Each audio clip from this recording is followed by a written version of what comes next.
Selamat siang Pak Marcel. Selamat siang. Hari ini Rabu tanggal 8 Juni. Pak Marcel, ini ada surat dari DPN Peradi terkait dengan pelaksanaan Musjab Peradi. Apa tanggapan Pak Marcel? Baik Pak Ian, kami sekelompok kecil dalam organisasi Peradi di Kupang, DPC Kupang, memiliki semacam tuntutan nurani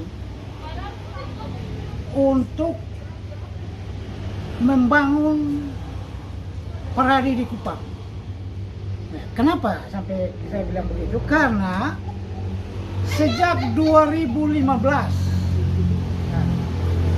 sampai dengan hari ini, Peradi Kupang itu hanya sebuah organisasi papan nama. Artinya dia ada, tetapi dia tidak ada kegiatan apapun. Hanya program yang menyentuh,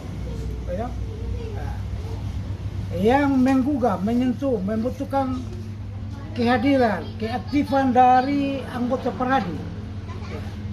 Bahkan konsolidasi internal pun juga tidak pernah ada, tidak pernah terjadi.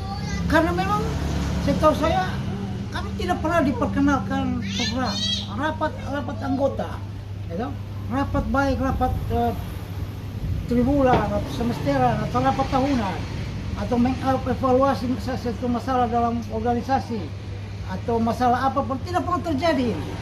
Sehingga bagi kami sekelompok kecil ini merasa bahwa Peradi ini harus disegarkan dengan cara kita meminta DPN agar segera dilakukan musjab, karena pertama, kepengurusan yang ada ini sudah lewat waktu. Yang kedua, DPN yang menurut saya juga telah melakukan 5 kali perpanjangan. Ini mencerminkan bahwa Peradi makin tidak berwibawa.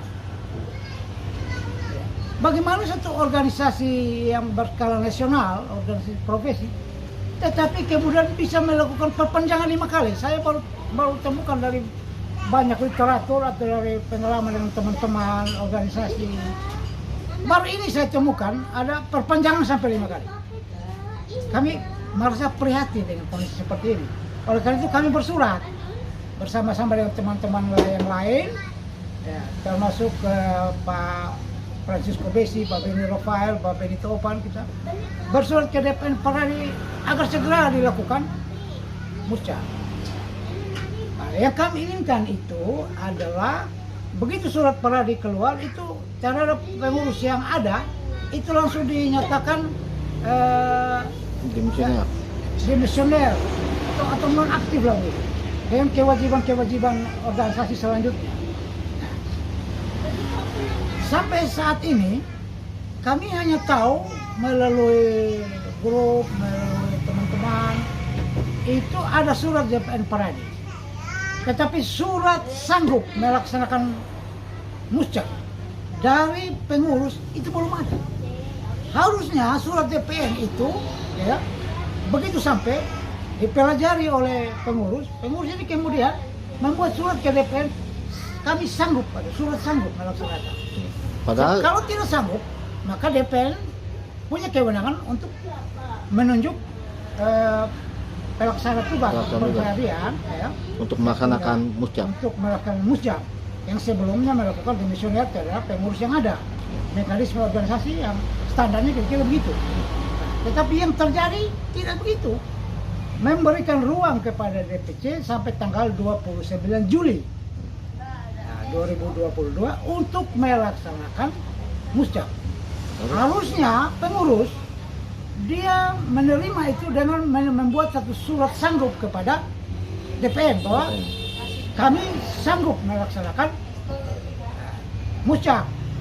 Gitu.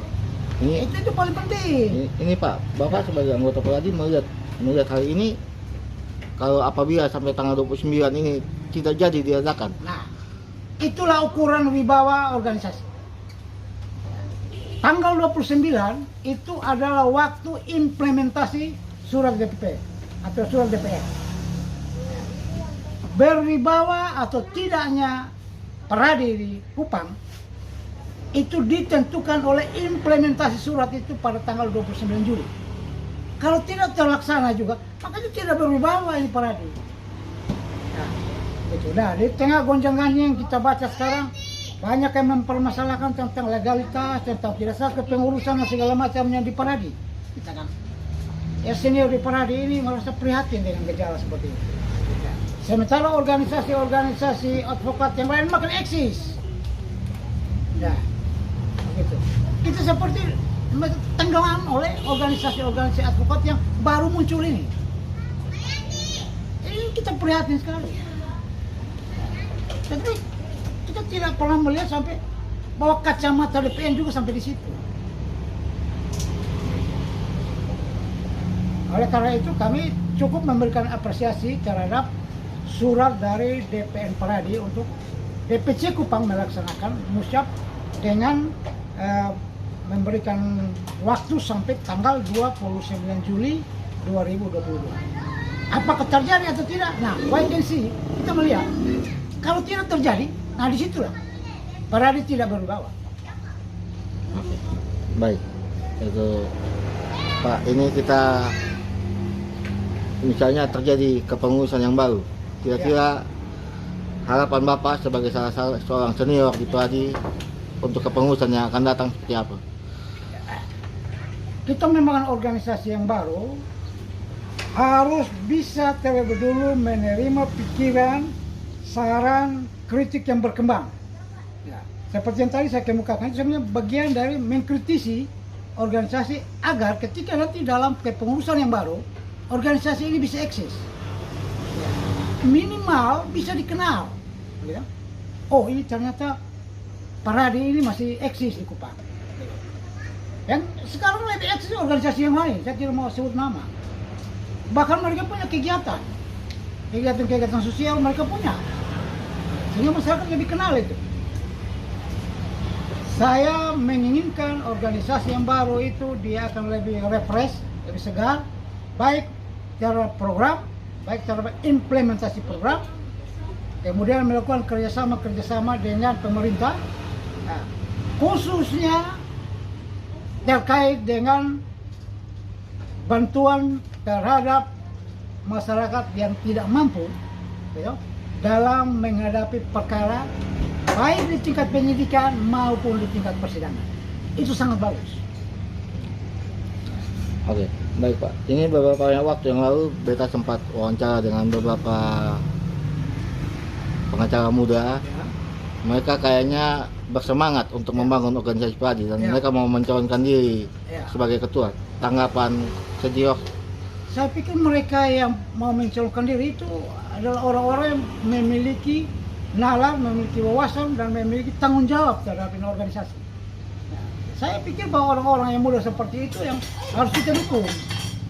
Harus kita dukung, karena mereka orang-orang yang mobilitas tinggi, kaya ide, mereka bisa tampil sebagai motivator. Nah, untuk membesarkan ini organisasi. Membesarkan dalam pemahaman bahwa organisasi ini ada, organisasi ini eksis, organisasi ini bisa melaksanakan visi dan misinya, bisa melaksanakan program-programnya.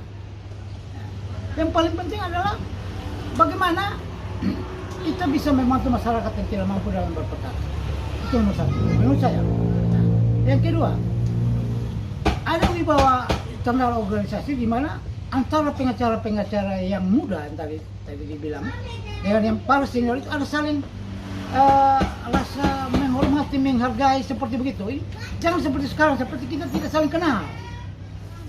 Ya, karena tidak pernah ada program konsolidasi organisasi, tidak pernah ada itu.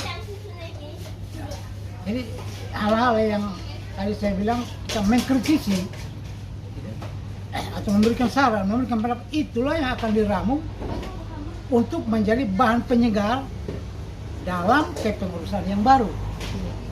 Seperti itu Pak. siap. Bapak, ini mungkin pernyataan penutup dan juga mungkin sebuah penegasan. Itu saya tegaskan kembali. Jika Ya, pada tanggal 29 Juli nanti ya, tidak jadi diadakan musyab, baik. closing statement. Saya akan mengundurkan diri dari organisasi Pradi. Karena bagi saya, organisasi ini sudah tidak berwibawa lagi. Karena implementasinya adalah implementasi tanggal 29 pelaksanaan Muscap itu adalah titik kulminatif dari wibawa Pradi di Kupang. Nah, apabila tanggal 29 itu tidak terjadi, maka tanggal 29 itu saya akan juga memberikan surat kepada saudara Ian, Bapak Ian, akan membaca sendiri, saya mengundurkan diri dari Pradi. Karena itu tidak berwibawa, tidak bisa diharap apa-apa. Nah, bagaimana? Memproteksi anggota tidak ada, program itu tidak ada sama, tidak jalan. Itu seperti lepas saja begitu. Oke. Baik. Terima Terima kasih. kasih Pak Ian. Selamat siang.